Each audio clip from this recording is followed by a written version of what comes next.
It is Wednesday, April 16th, 2025. This is another edition of Baseball Today. That is my man, Trevor Plouffe. I am Chris Rose, producer Dan, intern Sawyer along for the ride as well. Big shout out to Jeff Passan, our buddy from ESPN, for filling in for Trev. Everybody obviously loves him. He is one of the great minds in the sport, but it is good to have you back, my friend. I appreciate it, man. Yes, shout out brother Jeff for taking over the ship yesterday. I got a much-needed family day at Busch Gardens, and I'm happy I did. If you haven't been to Busch Gardens, I would go. It's pretty cool.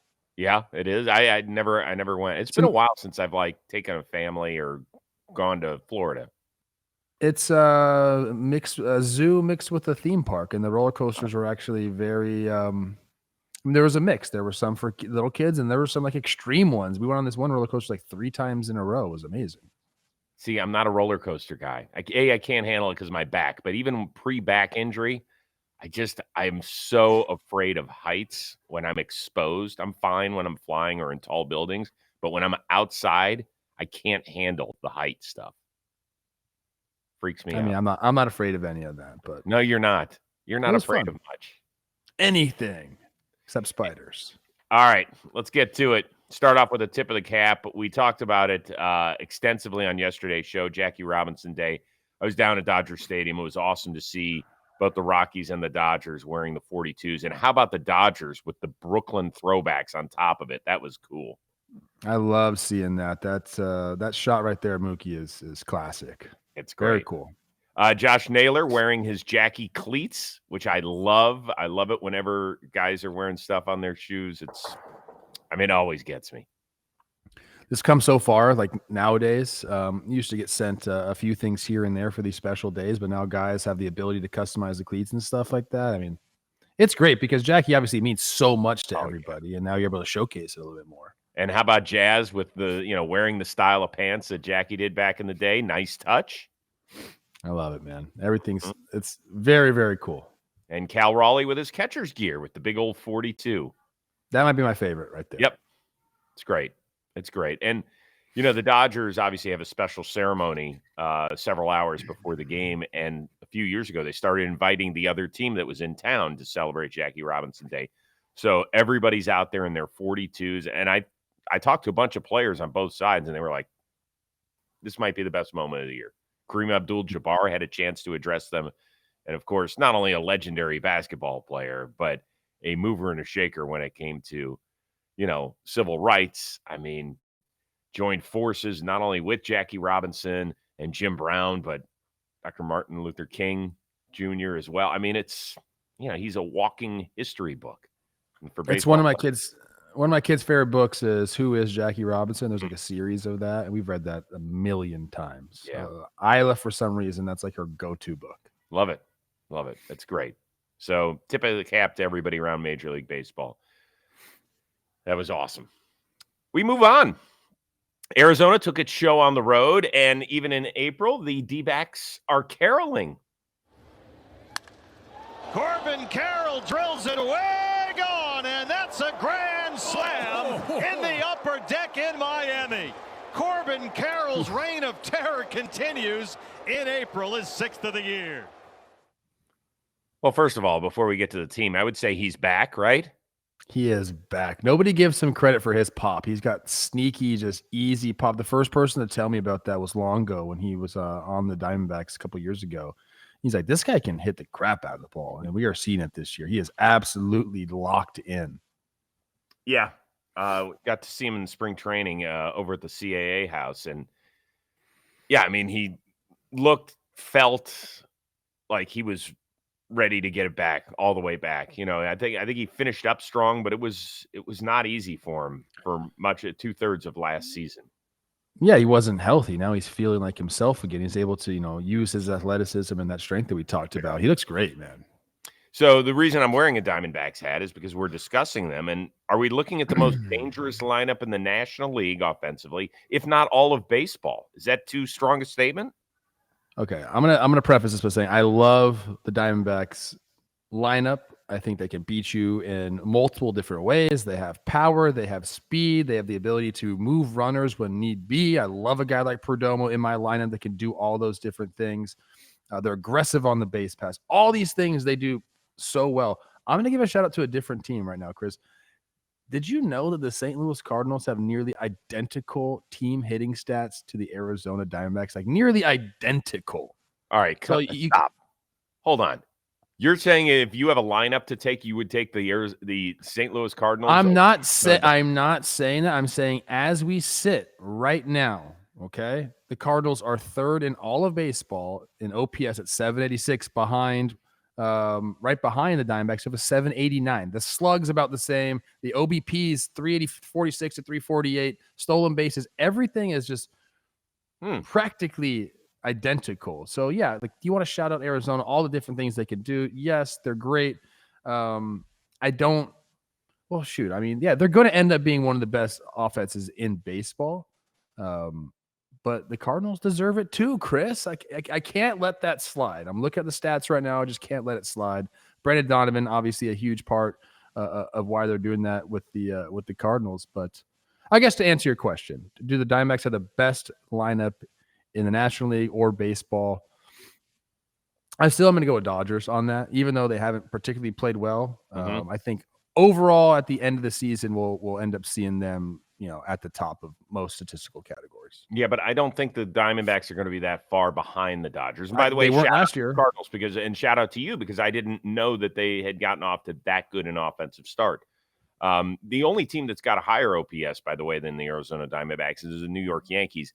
And I know that we'll sit there and say, well, it felt like a lot of that came in weekend number 1 against Milwaukee. And yeah, they were ungodly in that series. But as our fine producer, Dan Rourke, reminded me of my saying, all the games count. You can't take out games count. All the games count. But if I look at their offense overall, we talked about Corbin Carroll. When Ketel Marte does come back, it obviously changes things massively. Josh Naylor's OPS is over 900. And have you noticed the big man's got 4 steals already this year? Perdomo, we talked about it when he got that $45 million extension in the offseason. Nobody mentions him among really good shortstops, and that's a mistake on our part if we don't do that. His OPS is 900. He has 13 walks and 4 strikeouts this year. Love that. Love that. We've talked about how when guys are 1-to-1 strikeout to walk ratio, that's incredible. 13 walks and 4 strikeouts, that's insane. Pavin Smith's off to a great start. Alec Thomas is over 850 OPS. But even if a couple of those guys slump, there are dudes who have produced at this level who haven't yet. Gurriel, Lourdes is going to be fine. Moreno is there. Suarez had a smoking hot start with 5 homers in like the first week, and we haven't heard from him since. So there will be the balance of guys that fall back, that regress a little bit, but there are going to be guys in that lineup who jump up. And that's what I love. It just feels like there's a ton of depth in this lineup and a lot of guys that can click you and a lot of guys that can run on you. It's just in all facets of the game. If they get on base, they're terrors on the base paths. They can put the ball in play. They can hit for power. Like I said, there are just so many ways where, if you're a team that relies on slug, a lot of times slugs will go into slump. You'll a lot of times the contact rate will be down and the whiff rate will be up with a team that has to focus on that. Dan can attest to that with his Yankees. Although the Yankees they had some young guys really step up. I like their lineup a lot better than I did coming into the season. Mm-hmm. But yeah, the Diamondbacks it seems like if one area slumps, like I said, if they don't hit for power, it doesn't really matter. They can get on base, get on the base paths, steal bases, and still put themselves in the position to score a bunch of runs. So I'm in huge on the Diamondbacks offense. Why don't you leave us a comment in the comments section? Who's your favorite? What about the Cubs? The Cubs have been remarkable. Cubs have been great. Yep. They have been outstanding. No question about it. I just spent a lot of time with them, obviously with Shota being on dugout discussions. They're a confident group, really good team. They've done a nice job. We'll talk about their game last night against the Padres coming up, but in their trip through L.A. and San Diego so far. In the meantime, speaking of slug, do you know who's leading the majors in homers? Soderstrom, did he do it again? Tyler Soderstrom! 8 home runs on the season for the MLB home run leader. Yes, there he is from your Athletics. Please do not say the city where he plays his home games. Soderstrom. I think it's kind of cool for him, isn't it? No, he looks good. He looks locked in. Very little movement, or at least wasted movement in that swing, and he's barreling the ball up obviously better than anybody in the big leagues right now. Yeah, he's done a really nice job. Just some background on him. He is a former first-round pick. Mm-hmm. His dad, Steve, was also a first-round pick. People might not have known this. He went 6th overall. He was a pitcher out of Fresno State, I believe, in 1993. His major league career lasted 10 days. That was it. Got 10 days in the show, and now the family gets to live through Tyler, which is awesome. By the way, pretty interesting 1993 draft. A-Rod went first. Trot Nixon went 1 pick after Soderstrom. Also, Billy Wagner just got in the Hall of Fame. Derek Lee, former Marlins and Cubs first baseman. My guy, D. Lee, yeah. Your real guy, Torrey Hunter, was a first-round pick. And Jason Varitek, the old Red Sox catcher. Those are some good names. Yes. I got a question or a statement to say. I just realized that I was at Tyler Soderstrom's big league debut. I was calling the game. And him and Zach Geloff came up at the same time. Soderstrom was the more heavily ranked prospect, and then Geloff kind of had a better start to his career, and now Soderstrom has kind of found his own, so it's great. Yeah, I think it's nice. Actually, to me, the one thing that stuck out about him wasn't he the guy chasing after the foul ball in Oakland when Kikuchi ran out of the dugout? Remember? Oh my gosh, yeah. And he was like, and Kikuchi was like, "I'm so sorry." He ran right toward him. Wasn't that Soderstrom? It might have been. I don't know. That's pretty good. Dan, if you can find that video, that would be impressive. Yeah, you're on it. I like it. So the bigger question I guess we've got when we're focused on Soderstrom, name one other player who's kind of off of baseball fans' radar that's going to leave a good impression by the end of the year. So it's almost like you're buying futures here. I'm going to stay with the A's. How about that? I'm going Jacob Wilson. He's been good. It's just a lot of fun to watch. Like, I like the way that he plays. He's very aggressive with the bat. He actually reminds me of two guys. You're Stephen Kwan and Luis Ariz, where they just put the ball in play. Like, they are not swinging and missing. They are not striking out. Stephen Kwan walks more than Ariz and Wilson do, but like they all have like really low bat speed. The power necessarily isn't there, but they're very similar type players. And he's been playing a phenomenal shortstop as well. He's just fun. I think he's going to find himself offensively a little bit more at the big league level. He's going to hit for average. He's hitting 340 or something like that right now. He's going to do that. I think the power can come as well. But that team is a lot of fun to watch for me, Chris. They are. I really like him. And if you don't know, it is Jack Wilson, former big leaguer Forever's son. Jack actually ended up coaching him throughout, I believe, both high school and college.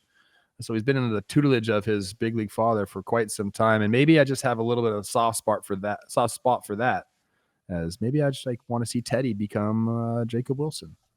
Yeah, well, so with the Athletics, and I mention this every time we talk about them, is that I do feel like guilt when talking about them. Why? It's not. What does Jacob Wilson have anything to do? It has everything to do with the city of Oakland and the Oakland baseball fans that I feel for. So whenever I speak in glowing terms about the team that left their city, but it's fair for the players that are there right now to get some shine. And they're a fun lineup to watch, and I think to watch grow. We know that Brent Rooker has obviously taken his game to another level. When Nick Kurtz gets up here, look out. Yeah. He is killing it right now. But everyone keeps saying, watch out for this guy. So you talked about Wilson. We know about Lawrence Butler, who got the extension. Shane Langoliers has turned into a really productive catcher. So they're kind of a fun team to watch. I mentioned this on Talking Baseball. I don't know if enough people know that. So Jacob Wilson and their second baseman, Max Muncy, the other Max Muncy, they went to high school together, played up the middle together there. They're doing it at the big league level. How cool is that? That's incredible. How many times does that happen? Like same high school, same team. We know Arenado and Chapman went to the same high school, but not same team. We know what the Harvard Westlake guys, but playing up the middle together. It's pretty neat. It's awesome. That's really cool. All right, so for me, the name that you're going to want to pay attention, he's a guy that has been around a bit, but I just feel like he's ready to take off. And it's Chris Bubich of the Kansas City Royals. He was a comp pick to the Royals at the end of the first round a few years ago. He did come up and he was a starter in 21 and 22 and really wasn't good. And then 23 blew out after 3 starts. So he had Tommy John, returned to the bullpen when he came back last year, but he won a rotation job in camp. And boy, are they happy about that. And while we're focused on Cole Reagans, with good reason, and while we're focused on Seth Lugo and Michael Wacha, this is the guy that can take them to a different level. Deepen that rotation a bit. He's been outstanding through 3 starts, an ERA under 1 so far. Looks really, really good. Not allowing a ton of walks, upping his strikeout numbers.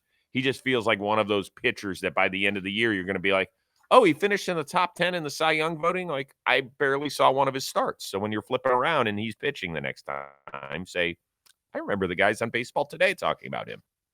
If he does that, then we really need to start looking into the Kansas City Royals and their pitching lab, because they've taken a few guys and made them very good starting pitchers. But yeah, he added the slider to his repertoire as he's starting again. So he's throwing out a lot more to pair with his sweeper. Yeah, he looks good. I like that one, Chris.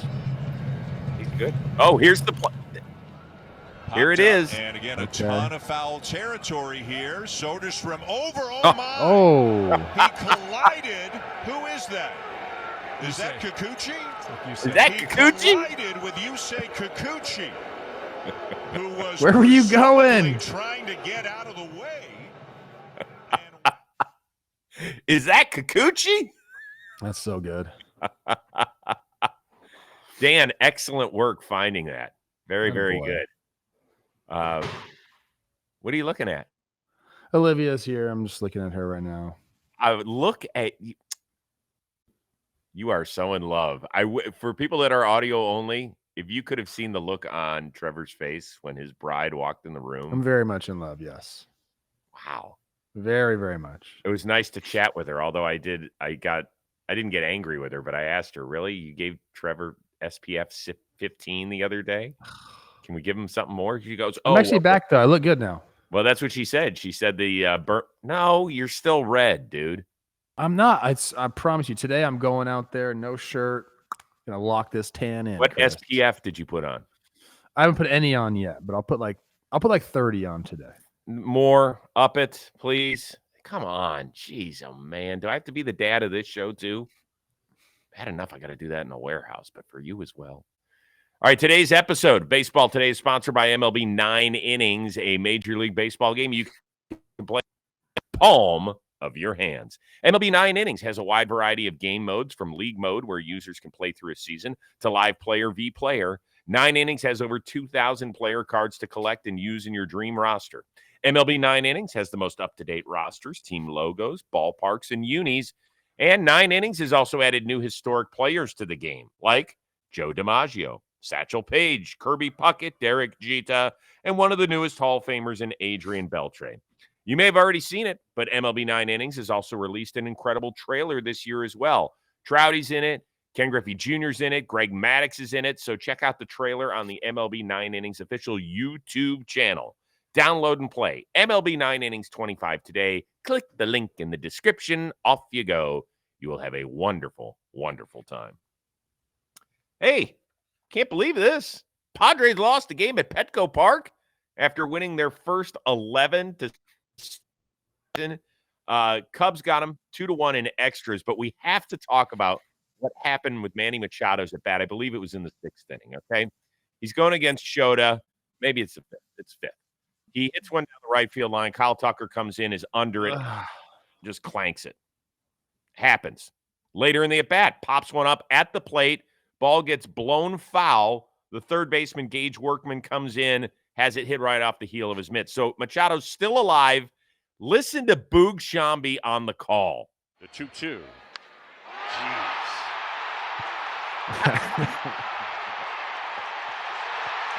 Wow. Oh, Boog, yes. That is a solo shot. It gave the Padres a 1-0 lead. I've seen guys drop foul balls, right? Chance to get a guy out, and then the guy hits a home run. I've never seen it twice in a single at-bat. This is what people are talking about when they say baseball gods, man. You cannot do that. And if you're the hitter, obviously you feel like a new lease on life after the first one. After the second one, you know something is going to happen. And the same thing with Shota on the mound. He's all right. He dropped that first one. You don't feel great about the next pitch because you understand just the way the game of baseball works. But the second one dropping as well. If you're watching, you knew something was going to happen. You knew Machado was going to do something, and then, dang, man, that's crazy. Was the wind like howling or something? Did I miss that? I think it was a problem. Certainly on this ball at the plate, and you can tell us more than anything. This is the third baseman's ball, right? Yes. Okay. Yes. So, but I mean, you'd actually like the catcher to catch that one. It's right over the plate, and he ends up taking a route to first base first. But you do have a good angle as a third baseman. He was obviously playing back there, so you're traveling a long way, 110 feet right there. So you're moving a lot. Like if the catcher can just get under it, hey, take it, big guy. But so it was the third baseman's ball. But again, I'd be like, hey, you got it. How hard is it to hear in a crowded stadium when there's three guys converging? Because you had third, first, and the catcher. It depends. It depends what stadium. I mean, I think that's 45,000. Yeah. You can hear. Yeah. I didn't hear anybody really calling that ball. So I think that's kind of the issue. Everyone was expecting the other person to make the catch. And that is when the problems usually happen. Was there somebody who was so loud, whether it was an outfielder or a shortstop that you played with, that you always appreciated?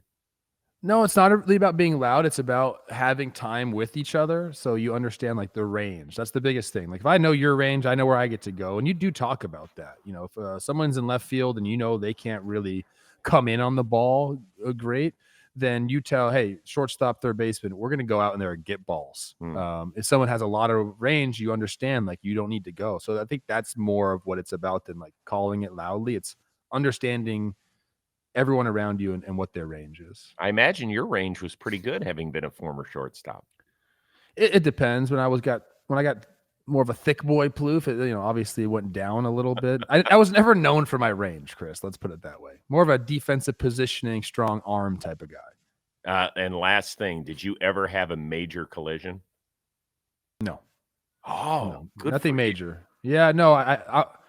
I think I was usually pretty gun shy about all that stuff. I didn't. That was one of the more difficult plays for me to read. Was going back when the outfielder's coming in. I didn't want to collide with anybody. So never really had anything major happen. The mound in Oakland got me. That was my worst collision. Protect the moneymaker. You knew you were going to be a star in the streaming world afterwards, so you had to protect this thing. You were like Roger Dorn in the movie Major League. Nowhere in this contract. Don't call me that. For baseballs. I was so much more gritty than Roger Dorn, but it was like me and Josh Willingham in left field. There was not a lot of range in that. So, although it is my favorite, one of my favorite scenes in the movie Major League, where he brings out his contract onto the field, and the manager Lou Brown takes his weasel out and pisses on the contract. His weasel? We'll clean it up. Okay. Yeah, I don't know. Oh, this is a good one. This is I go into the stands here, the little box. That's off of Alex Gordon. Oh, yeah. Whoa, Plouffe. You never seen this? I feel like we showed this before. Brutal in Kansas City. And then here I am, like kind of acting like I'm hurt. I'm not hurt, but I'm trying to play it up a little bit. Where's the fine? There's a Moustakas bobblehead that I've got of it's the playoffs. I don't know if it's the World Series where he leans over the railing and catches one. I don't know where that one thing went. Yeah. We should make that. We should make a John Boy Media Plouffe heels over ass. That's a good one. I like that. Can we hear Boog one more time on the call? It made my day. So good. He knew. Everyone in the whole freaking park knew. Understated, yet so appreciated. I know we didn't talk much about that game, but it was a good game. No question. Pitchers were fantastic, but I just needed to bring that play up. That was great. All right. The Baltimore Orioles continue to stumble around. They lost the opener of a 3-game set at home against Stephen Kwan and the Cleveland Guardians. Kwani, couple hits, 3 ribs, a homer. Baltimore falls to 6-10. Now, prior to the game, their GM Mike Elias had this assessment of the squad. Yeah, look, we're 6-9. That's disappointing. Wish we were 9-6. It is early. There are positive things going on. We've had, I mean, everybody has a ton of injuries nowadays, but we've had more than our fair share of injuries, and we've had guys that are coming back from injuries from last year.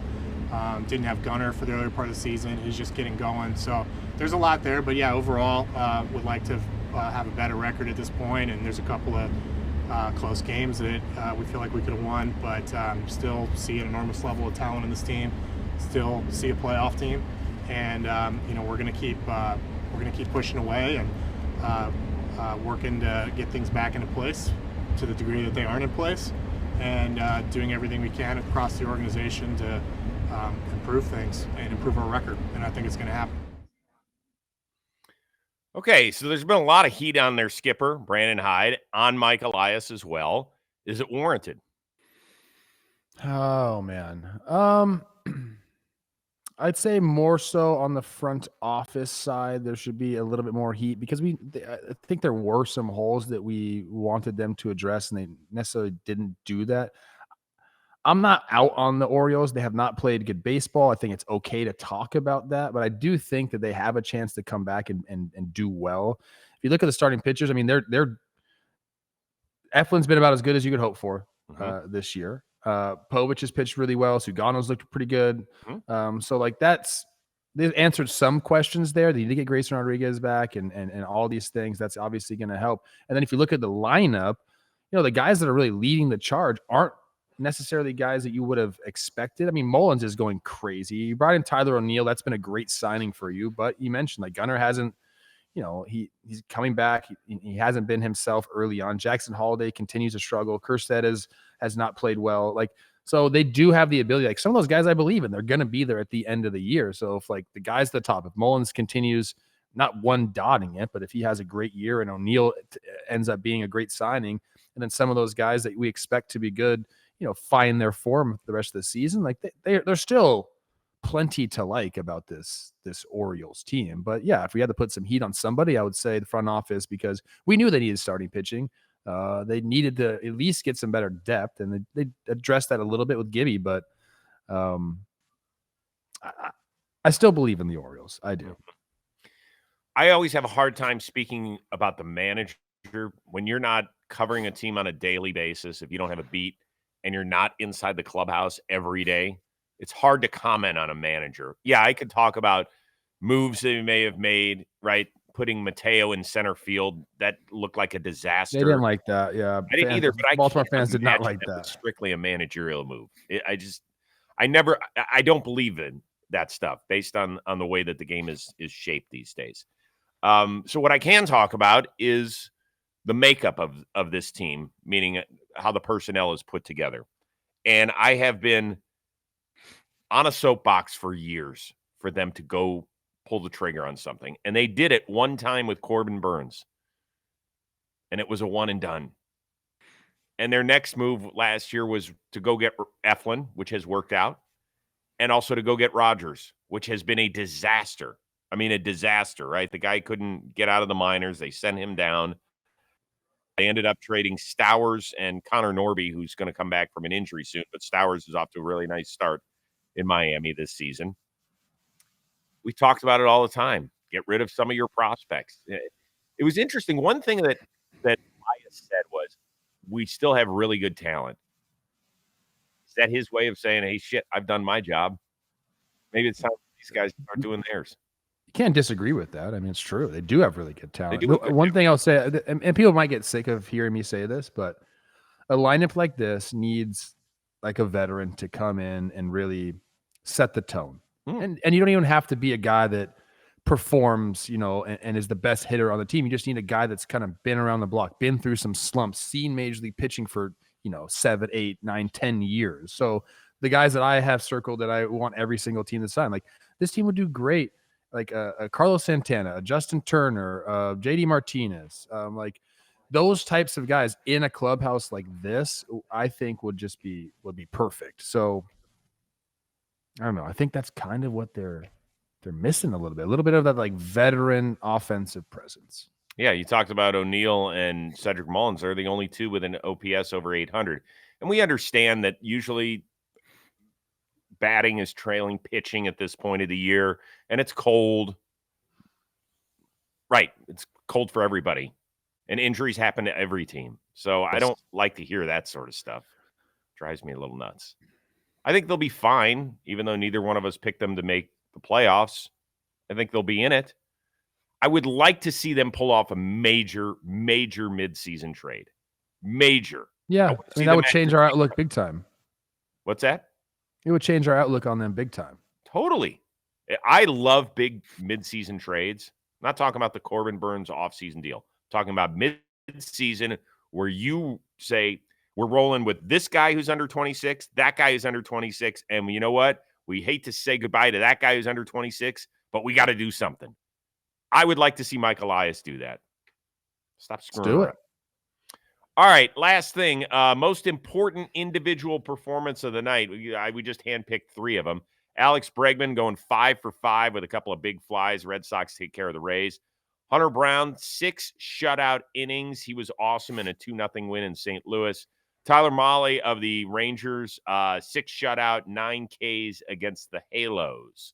Which of those 3 most important of the night? I really hope you're going to talk about Hunter Brown because I'm going to go Tyler Mahle because for a couple different reasons. You know, I think a lot of people wanted to see a bounce back with this Rangers team. We know what they're going to be offensively, and for the most part, they've done that. But we had questions about the pitching staff, and some of it was, what are the young guys going to do? What's Jacob deGrom going to look like? I feel like you could set it and forget it with Nathan Eovaldi, which we've been able to do this year. He's pitching to a 2.55, but you add the addition of Mahle into that rotation. 4 starts now, 19 2/3 innings pitched to a 0.9, which leads all of Major League Baseball. I mean, him and the performance of Jack Leiter, that changes our entire perception of the Texas Rangers, at least in my opinion. You know, we had them as a slugging team, but if you can now count 4 starters deep with guys that are going to really give you a chance, and that changes everything. So I think that Mahle performance and the fact that he's done it now through his first 4 starts, really, really important. Yeah, that's who I was going to mention, in part because of the 4 other guys that we talked about coming in the year, and we were like, hey, is Mahle coming back from injury? Like, oh, I wonder how he's going to be. Hunter Brown, if you do want me to mention anything, he's got a 1.5 ERA and is looking dominant. And I am wondering what effect his development is going to have on Framber after this year. Are they going to be willing to yet let another guy walk out of that building? Another one? Or are they going to say, hey, we got Hunter Brown, and let's team him with Framber so that we know we're good, really good at the top of that rotation? What do you think happens?